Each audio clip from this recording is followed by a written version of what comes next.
there is now going to be an obligation on There is no obligation. I'm just saying there is going to be, well, Strive will be part of the wording in the Constitution. And we already see, and I've already outlined, the efforts that have been made by government in terms of caring.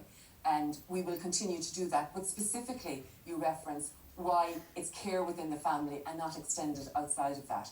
It is care within the family because what's currently within the Constitution refers to the care that is provided by mother to child within the family. But there's an opportunity lost here, because that's what disability advocates and others are saying, that the referendum has been partly sold on the removal of sexist, outdated language, and what we're replacing it here is outdated ableist language around the burden of care and not extending it beyond the family. But it is not. I would disagree. It is ableist. I'm saying to you, for the first time, all those within the family who provide care, whether it's the son, feckin' the cow. daughter, the grandparents, the dad, who is not currently recognised, who are currently invisible, they will all be part and parcel of this constitution.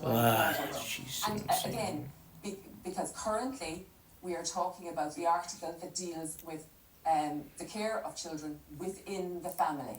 And if this is dealing, I suppose, if this is dealing with family, then that's how the government has looked at this when putting a vote to the people. This is not an opportunity lost. This is an opportunity dodged.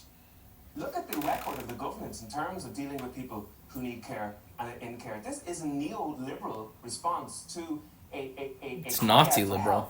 For hundreds of thousands of people who are working, saving the country billions of euros, who are working maybe 18 hours a day in extraordinary circumstances, and the government has basically put up a wall and said, you will not get any help from us in these terms. And you talk about the family, and well, when they talk about striving to support a provision, what about that word strive? And we've heard that, and we've heard it from the Taoiseach, that it obliges the state to strive to support. It's just the word is not obligation. I strove not to eat junk foods when New Year's happened. It didn't last long, to be honest. Strive is a get out of jail clause that the government can use in any situation to say, because of other economic issues that we have, we're not able to provide care in this scenario. But remember, this country is in surplus to the tunes of billions at the moment, and yet we have counties with no respite care whatsoever. There is no There's respite. nothing to stop the government of the day They only doing something fucking about pay that. us €200. There's nothing stopping the government of the day doing the work now, and this is the issue. Like, I would ask the government, are you striving right now to help people with disabilities? indeed, I want to reference where you have already said that in terms of some of the cases that you said, that no, and if I could, are you striving right now to help carers? Indeed we are. So what is the point of this? Over €1 billion is being expended, and I've said earlier, €1 billion, no it hasn't. and I would want us to do more every single day. That's why we're here. Just one brief point. If the minister is saying that they're already striving right now, and there are such massive gaping holes in terms of the delivery, why would we believe that come Saturday the government's striving? You have reference to that the cases, whether it was the Murphy case or the VL case, that didn't, like, that the Constitution had no bearing there, basically is what you said.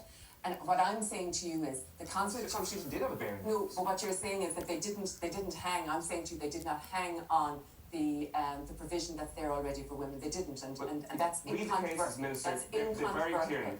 What we are saying is that the Constitution is the backdrop. It sets out the values of our society. And we are saying that currently within our society, there are a whole range of people. There are people at home tonight who are caring, men who are caring for children. There are people who are caring for parents, grandparents for children. They're not recognised, they're invisible. We have an opportunity to right that wrong. And we're still invisible with this thing. We have young girls, we have young women, where we should be able to say to them, I've taught for nearly 30 years, and I would have said to my girls every single day, my ambitions for you are limitless. I want you to succeed in whatever you choose to succeed. And let me just finish this point now. Succeed in whatever you choose to succeed. Many of them now are young women. Some of them have chosen to work in the home. They're validated in our Constitution. Some of them have chosen to work outside of the home. They are not validated. They deserve better. Heather? So, like, first of all, I just think that there is an incompetency amongst the government in relation to this. I think, first of all, the Constitution is not just recognising people. It's not a hallmark card. It's actually the location of the